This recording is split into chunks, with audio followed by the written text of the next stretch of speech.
Welcome back, fam. Wyatt Paints here, and today I've got an extra special video because I'm going to be painting a 1/4 scale bust of Freddy Kruger by Wick3d. Now, I've been a member of their Patreon for a little over a year now, but this is going to be the first time I feature one of their models on my channel, so I'm kind of hype. I hope you're hype. Let's head on over to the painting table and let's get started. I wanted to start with the base, and for this I envisioned a rusted out boiler, the title in blood red, with an exaggerated red for the cartoon blood pool. To start this, I coated all the metal parts in Vallejo black. Black is always a great starting point when doing true metal metallics. Those metallics will be Vallejo Game Color Hammered Copper and Citadel Cycrox Bronze. The black established, I moved on to giving it a heavy dry brush of the copper. I don't mind leaving a bit of the black showing here and there because I plan on weathering this heavily. My main focus is to build up a 85 to 90% coverage of the copper. Most of this will be covered in rust, but the parts that aren't will hint to this copper. I then gave it a highlight of the bronze. I wasn't very diligent with this, again, because most of this will be covered and lost, so I gave everything a quick once over before moving on to the weathering. For this, I will be using Citadel Sterling Mud, Ryza Rust, Nicolanth something oxide, and Seraphim sepia. For the first step of the weathering, I'm using the mud. This has a fairly light silica sand mixed in to give the paint a bit of texture. Usually this would be used to change the smooth surface of molded plastic into a realistic mud. Here, I'm using it to build up oxidation. With weathering, it's key to remember you can always add more, but it's hard to remove. So on this first pass, I'm only going to build up the texture in a few areas that jump out to me. Like these vents, I imagine steam comes through them regularly, so it gets extra to show that. The next rusting step is to add the Ryza Rust sparingly, layered on top of the mud. I wanted to make sure that each oxidation pileup gets at least a little bit. Some areas maybe look a little too bright, but I'll address this in a later step. For now, my focus is to spread this as randomly and evenly as I could. Next up is the Nicolanth oxide. This was to add a verdigris to some areas. The trick with this is to go even lighter than the Ryza does, and not necessarily stacking them. Again, these may be spots here and there that may seem a little heavy-handed, but the next step will start to tie these effects together. To start doing that, I applied a sepia wash to all the metalled areas. This shade acted like a filter to tone down and normalize the rust and oxide. It also blended the sterling mud with the copper base in one pass. Now, I could have just left it as is, as it's quite weathered, but I figured if you're gonna do something this big, you go a bit overboard. So I went back with the oxide to reinforce some areas from the first pass. Not every spot got done, and I found a few new places to put a dab here and there. Doing this integrates the layers of weathering between each other. As you build them up, it begins to sail the idea of rusting over decades of use. This also means going back and adding a bit more of the rust here and there as well. Sometimes layered on top of the oxide, sometimes butting right alongside it, and putting a dab of it anywhere it looks like there's too much of one color. On this pass, I gave a little extra rust on the bolts, as they would catch a lot. If you guessed there would be more mud, you guessed right. This extra layer of mud is to build off how I liked the first pass. Any spots that looked like it could use some extra buildup, got it. And by the time I was done with this mud this time around, I could barely see the copper. Next, I wanted to see how this weathering would look with the title and the blood pool on the top. For that, I used Vallejo Glory Red and Bloody Red, P3's Infernal Orange, and Citadel's Blood for the Blood God. First up with the Glory Red.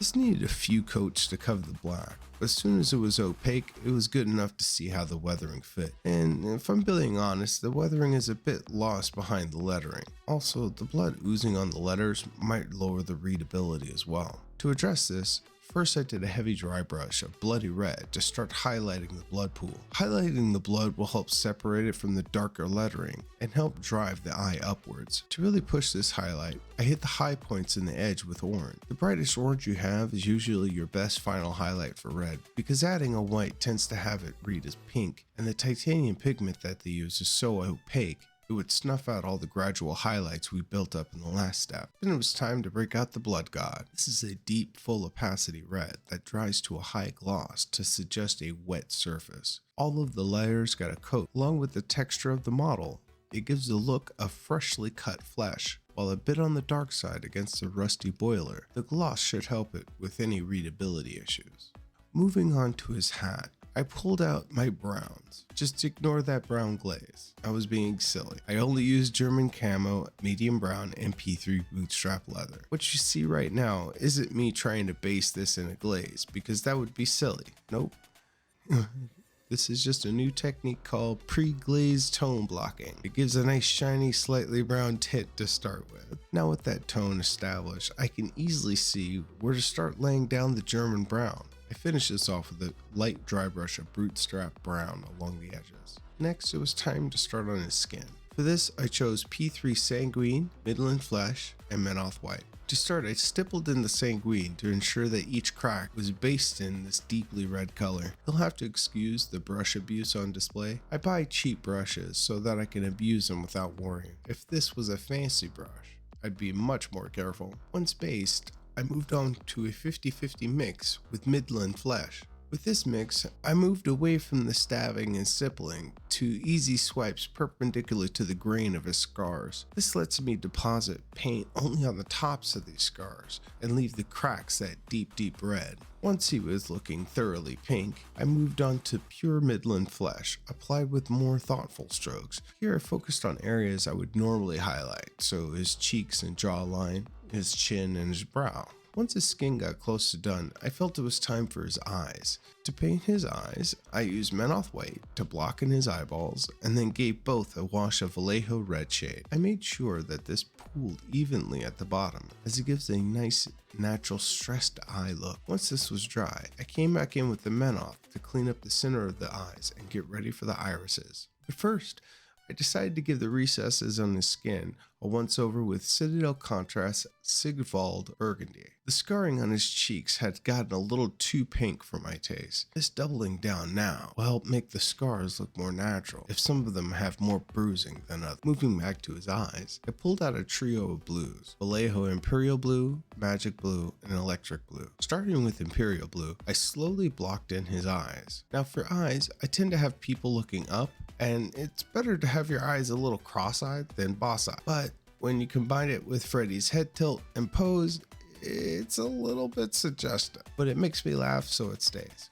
Next step is using Magic Blue on the bottom half of the blue circle I just made. It's important that I take my time here and paint clean. Next, it was time to put a couple of dots of Electric Blue to finish the gradient. Now for the finishing touches. First, I took Imperial Blue and carefully dotted the eye for a pupil. Then, I followed it up with some light reflections using pure white. Maybe 2 reflections with pushing it, but the edge of this one pupil was a little off and the second highlight covered it up. Sort of a 2 birds and 1 dot situation. Next, I had to finish off the mouth. For that, I used P3 Sanguine Base, Midland Flesh, and Blood for the Blood God. To start, I based the inside of the mouth with Sanguine. Then I threw a rough highlight of flesh on his tongue. This serves as an undercoat for the glazing of Blood God on top. It took about 4 coats to get a nice saturation point. Then I tossed some on his gums as well. This was now a good time to do his teeth. For that, I only need P3 Menoth and Citadel Argax Earthshade. I based each tooth in Menoth and followed it with a heavy wash.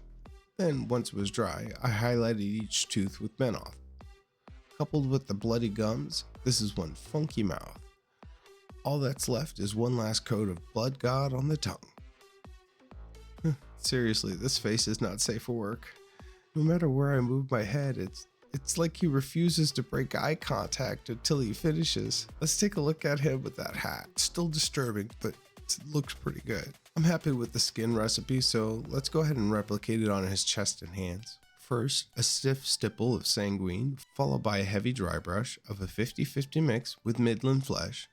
Then I reinforce the deepest pockets with Sigvald Contrast, and then finish up with a dry brush 50-50, Midland Fresh, and Menoth White. Next up was the glove. I based it with German brown, as I still had plenty of it on my palette. I only took care not to ruin the flesh I already painted through the holes. Next, using a mix of bootstrap and German brown, I stippled on a rough layer while the base was still wet. This will give the glove a very natural worn-in look. I then shaded it all with a stippled on earth shade to further give the brown tones more variation. Then, using my most jankiest brush, I did a rough scratchy dry brush of pure bootstrap, hitting the highest points and giving some random scratches. For the hard leather, I limited myself to just the German brown, Argak shade, and Nuln oil. While Freddy's glove in the movies has more of an orangey tinge, I opted for a deeper colored leather, mainly because it was still wet on my palette and the orange was not. First, I toned the whole area down with earth shade, stippling in extra in the large seams. Next, I gave it a light dry brush of the German brown to give it some more surface scratching. Then I added a bit more shade in a pin wash to give a bit more separation to the finger and add extra shade to the knuckles. Then all the rivets got a bronze coat and an earth shade wash.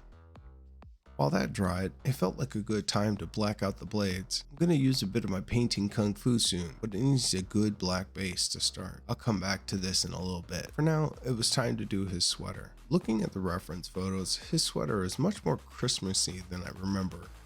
But this is my model, so I'm going to flex that artistic right and tone down this sweater. For that, I'm using Glory Red and Uniform Green, both from Vallejo, and I'll shade them with Earth Shade. Each section of the sweater got an even base coat, first the red, then the green. I was not overly clean here, as a quick once over cleans up any times I went outside the lines. The inside of his sweater was especially a pain, so I went with just a suggestion of color, as this is a place that most would not look in from typical viewing angles. I gave everything a nice all over earth shade wash. This toned down the green a bit and took some of the shine off the red. Then I came in with a light dry brush of the original colors to soften up all the shade edges. When you do an all over wash, if you don't thin the shade, you can get an uneven patchiness and coffee staining. Doing a light dry brush afterward breaks them up and makes them just a nice variation on the shade. Now for my secret sauce for blades. I'm going to use Vallejo Gunmetal, War Painter Shining Silver, Nuln Oil, and Metal Medium. When it comes to metallics, Metal Medium is going to be as bright as it comes. You can use this to mix up a custom metallic color, or in this case, give some blades some serious pop. First, it's the gunmetal. This goes on in a heavy dry brush as a base. No need to base the hard to reach areas. As long as I highlight them correctly, it'll be fine. Next, the shiny silver goes on. Here I'm trying to be streaky to establish a grain to the metal. I'm keeping the strokes parallel once I decide on a direction. Finally, mixing in some metal medium, I get the edges nice and shiny. It's also time to hit the spines of those claws with a quick edge highlight. Once the blades were looking dangerous, I slapped down some Nuln oil wherever the leather met steel. This gives them a bit of separation that you can pick up on subtly. Then I took out the bronze again to highlight all the rivets on the glove once more. I was nearing the home stretch, so I slapped some black on his pants and gave the seams of his sweater another hit of shade. Then for the last bit of weathering, I stippled a bit of mud onto his cuffs. And with that, he's all done and I can do final assembly. Altogether, he came out as a very much orgasming Freddy Krueger. I think as a special thank you for being my first patron, I'm going to be boxing this up and sending this out to the Macho. Thanks to you and FedEx Podcast Guy for being there for this channel. If you'd like to check out this sculptor's Patreon or my Patreon, the links will be in the description below. Please like and subscribe, but more importantly, thank you for watching. I'm going to go print something else.